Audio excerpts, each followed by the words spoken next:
Bon vendredi à toutes. J'espère que vous avez passé une belle semaine. Bienvenue sur le podcast Élite. Petit épisode aujourd'hui, en fait, parce que je voulais vous parler des 5 règles élites. J'ai mis une publication justement à ce propos ce matin. Donc, peut-être que j'ai piqué la curiosité de certaines.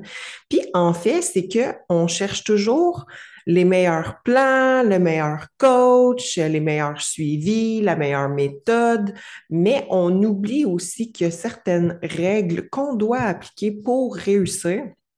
Puis c'est exactement ce que mes clientes, dans le fond, à succès, les transformations que vous voyez, c'est exactement ça qu'elles appliquent puis qui font en sorte qu'elles ont des super résultats, oui, autant physiquement, mais mentalement aussi et dans les autres sphères de leur vie. Parce que du coaching, ce n'est pas seulement en lien avec l'apparence physique, ça va beaucoup aussi avec le mental, comment on se sent, nos habitudes de vie, bien se sentir, prendre soin de soi aussi, parce que les femmes, on a tendance à s'oublier, surtout celles qui sont mères de famille, qui ont des enfants, un mari, etc., ou même des filles qui sont simplement en période d'études à l'université. On est tellement focus là-dedans que parfois on s'oublie.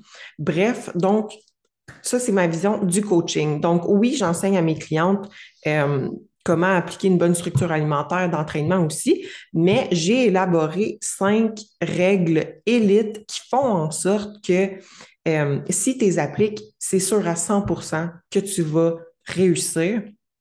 Puis la première règle étant do it for you. Donc fais-le pour toi.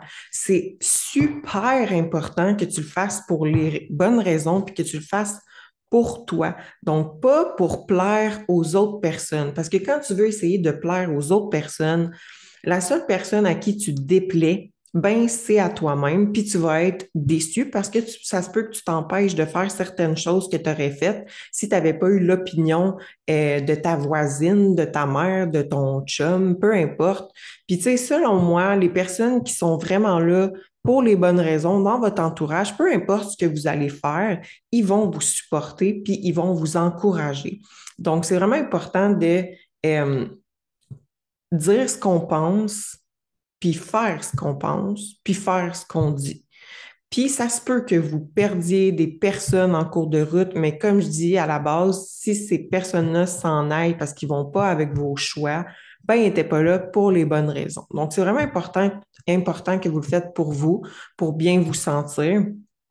Puis pas pour le faire non plus parce que la société, avec tout ce qu'on voit là, sur Instagram, là, des fois, on a un peu une vision déformée de qu'est-ce qui est réellement le corps d'une femme en santé. Donc, il faut faire attention à ça aussi. Fait que c'est vraiment important de le faire pour vous. Votre processus va être moins difficile quand vous le faites pour les bonnes raisons.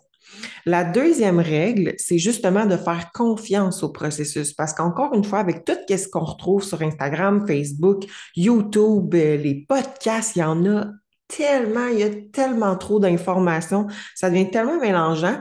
Puis encore une fois, c'est qu'il y a certaines compagnies ou certains coachs que leur marketing, c'est vraiment axé sur avoir des résultats pour hier. Mais malheureusement, des résultats qui vont perdurer dans le temps, ça n'arrive pas du jour au lendemain. C'est vraiment un processus sur le long terme, surtout quand la personne à la base elle a soit des problèmes de santé ou qu'elle dort pas bien ou que sa digestion est pas bonne, ben, tu peux pas espérer avoir ta shape de rêve quand il y a un de ces points-là qui est défaillant, que tu dors 3 heures, que ta digestion, tu es tout le temps blottée après une bouchée, tu sais, c'est super important qu'on aille régler ces problèmes-là. Puis les effets secondaires, en fait, vont justement être ta shape. Puis c'est important aussi de, d'être honnête envers soi-même, si je pourrais dire, parce que souvent les filles me disent, j'aimerais ça avoir des abdos. Je veux une définition sur mon ventre. Ben, c'est important de comprendre que, premièrement, à la base d'une fille, on n'est pas faite pour perdre du gras, là. On est faite pour enfanter. Fait que c'est pour ça que c'est plus dur pour nous de perdre du gras que les garçons. Puis, tout ce qui est région du ventre, c'est difficile aussi, il y a des sacrifices à faire. C'est sûr que la génétique, il y en a qui génétiquement, ils n'ont pas beaucoup de gras sur le ventre. Euh, Mais c'est important de comprendre que si vraiment c'est ça que tu veux, ben, il y a des sacrifices à faire. Es-tu prête à faire ces sacrifices-là? Ça va être beaucoup plus difficile. Ça se peut que tu pognes un écœurantite aussi. Fait que c'est juste important d'y aller plus tranquillement, travailler sur ta santé, puis les effets secondaires, comme je dis, vont venir avec ça, tout simplement. Ensuite de ça, troisième point, célèbre tes petites victoires, qu'elles soient petites, moyennes, grandes. Tu sais, des fois, on a tendance à focuser sur le big picture là, de notre résultat final, mais on en oublie toutes les petites actions qu'on fait. Puis je le dis souvent, mais une petite action imparfaite vaut mieux que rien du tout. Ça vaut mieux que fuck all. Tu sais, des fois, on est comme, ah, faudrait que je fasse mes pas, là. Ah, merde, j'ai juste 10 minutes. Ah, fuck off, ça sert à rien. Ben, ton 10 minutes vaut mieux que rien pantoute. Fait que tu vas y aller, tu vas faire crime, je suis allée, même si j'avais 10 minutes, j'aurais pu m'asseoir puis rien faire, mais non, je suis allée, fait que c'est un petit win pour moi. Fait que de pas juste focuser sur le résultat final, mais tous les petits wins que vous faites qui vous rendent fiers. Ça peut être aussi simple là, que de faire votre lit le matin. Tu sais, moi, à chaque fin de journée, ma routine, c'est toujours la même. Le soir, là, je prends une douche hyper chaude, puis je prends vraiment mon temps. Puis c'est juste que je repense à ma journée, puis je repense à c'est quoi mes petits wins, puis qu'est-ce que j'aurais pu faire mieux aussi dans ma journée, autant côté exemple personnel que côté quand je travaille avec des clientes ou vraiment peu importe que ce soit professionnel ou personnel, je me fais vraiment comme 3 points que j'aurais pu améliorer, puis qu'est-ce que j'ai fait de bon. Fait que comme ça, je peux m'améliorer en tant que personne, puis je célèbre mes petites victoires ou mes grandes victoires. Fait que je vous conseille fortement de faire la même chose aussi. Côté mindset, vous allez être beaucoup moins difficile envers vous-même. Point numéro 4. Fais de ton mieux chaque jour. Fait que, encore là, c'est normal que tu sois pas parfaite. Il y a personne de parfait. Puis, selon moi, les personnes qui progressent le mieux dans leur vie, c'est justement les personnes qui sont imparfaites. Parce que, comme j'ai dit dans le point suivant, une action imparfaite vaut mieux que rien du tout. Fait que souvent, c'est que les gens vont tellement vouloir atteindre le perfectionnisme que c'est à ce moment-là que ça fonctionnera pas. Puis à la moindre petite erreur ou inconvénient, ils vont se taper sa tête puis ils vont dire ben fuck off, je suis pas capable d'être parfaite, ben à quoi que ça sert que je continue. Mais si tu dis ça à chaque fois que ça va un petit peu moins bien, ça va juste faire toujours le yo-yo. Tu te sentiras pas bien mentalement non plus. Fait que c'est vraiment juste de faire de ton mieux chaque jour. Si tu sens que tu irais au gym, mais que tu es plus fatigué cette journée-là, t'es SPM, tu t'es chicané avec ton chum, t'es comme, ah, j'irais, mais je sens que mon workout sera pas le mieux, ben c'est pas grave, vas-y pareil, puis crème, tu te reprendras le jour suivant, là, tant que c'est pas constant, mais ça arrive des jours que tu fais pas de ton mieux. Puis c'est bien correct avec ça. Ça se peut aussi que tu aies moins fait ta routine de gestion de stress une semaine ou qu'il y ait une nuit que tu aies mal dormi. L'important, c'est juste que tu fasses de ton mieux chaque jour, puis qui va avec le point précédent que j'avais dit, de célébrer tes petites victoires et tes grandes. Le cinquième point, c'est vraiment de faire preuve de résilience. Fait que fais preuve de résilience, laisse aller les choses. Tu sais, tous les points que j'ai mentionnés vont ensemble.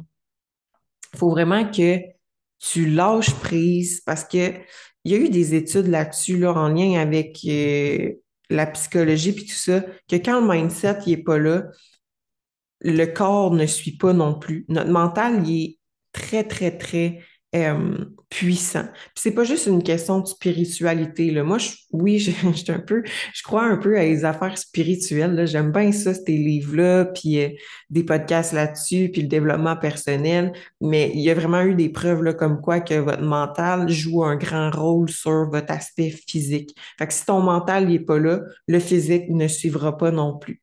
Fait que c'est vraiment important d'appliquer les points que j'ai mentionnés si tu veux que ton mental soit là puis que tu sois capable de lâcher prise. Puis tu dois pas voir non plus ton processus comme justement une tâche, comme quoi c'est difficile à chaque jour.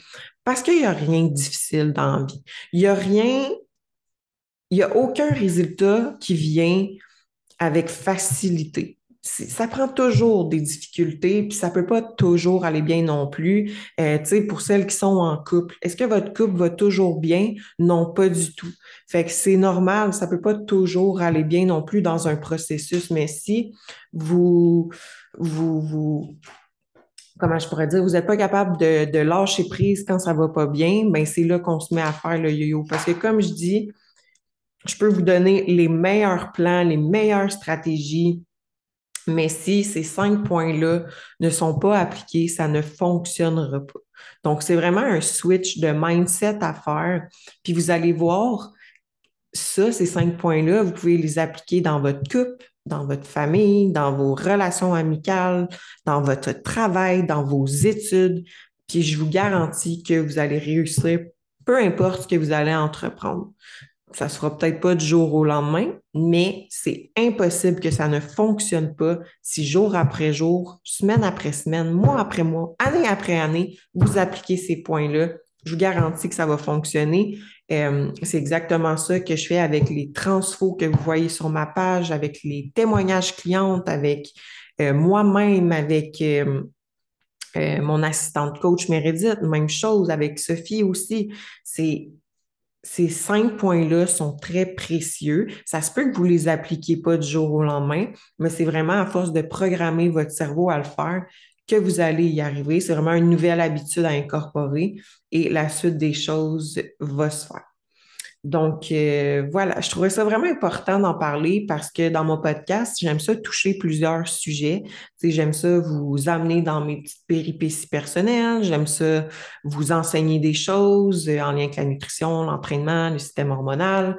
Mais c'est important aussi que le mindset soit là. Fait que c'est vraiment les 5 règles élites qu'on applique avec nos clientes, que j'applique moi-même. Que mes assistantes coach aussi appliquent aussi. Fait que c'est super important. Donc, vous essayerez ça. Vous me tiendrez au courant si ça fonctionne pour vous. Puis, sinon, c'était ça pour aujourd'hui. Si vous avez des questions en lien avec ce que j'ai dit, vous pouvez m'appeler. Je ne vais pas vous donner mon numéro de téléphone. Vous pouvez m'appeler en Zoom. Oui, ça se fait. Non, mais vous pouvez me contacter en message privé, sur Instagram, par email aussi, il n'y a pas de problème. Si vous avez aimé le podcast, laissez un petit 5 étoiles. Sinon, on se dit à la semaine prochaine.